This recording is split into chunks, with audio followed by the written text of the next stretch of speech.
नमस्कार मंडळी, मस्त अशी शेवग्याची भाजी बनवूयात आज आपण. याला ड्रमस्टिक असेही म्हणतो. शेवग्याची शेंग घेतली आहे, टोमॅटो घेतला आहे, थोडासा कोथिंबीर, लसणाची पेस्ट आहे, लसूण खोबऱ्याची. हे आमचं घरचं काळं तिखट आहे, काळा मसाला आहे.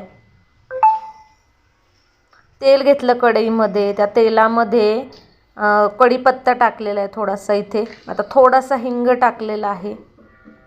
त्याच्यानंतर तो लसूण खोबरं जे आहे ते वाटलेले, मी सालीसकट लसूण घातलेलं आहे, खूप छान लागतो. आता हे थोडंसं भाजलं तेलामध्ये छान. दुसरं काही नाही घातलं तरी चालतं. हे तर घरचं काळं आमचं लाल तिखट आहे, घाटी मसाला जो म्हणतो आम्ही.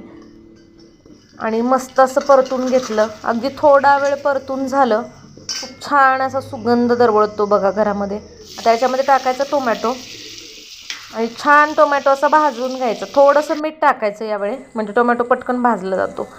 टोमॅटो भाजून झाला की त्याच्यामध्ये आता ड्रमस्टिक शेवग्याच्या शेंगा टाकायच्या. आणि शेवग्याने तर काय उच्चांक गाठलेला आहे, तुम्हाला कल्पना असेलच. खूप महाग झालेला आहे शेवग्याची शेंग जी म्हणतो आपण ती. आता याच्यामध्ये कोथिंबीर टाकलेली आहे. आता हे थोडंसं मिक्स करून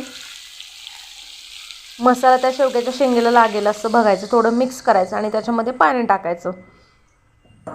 आणि अगदी 20 मिनटं वगैरे आपण उकळवलं, 20 मिनटं मस्त असं त्याला उकळवून घ्यायचं.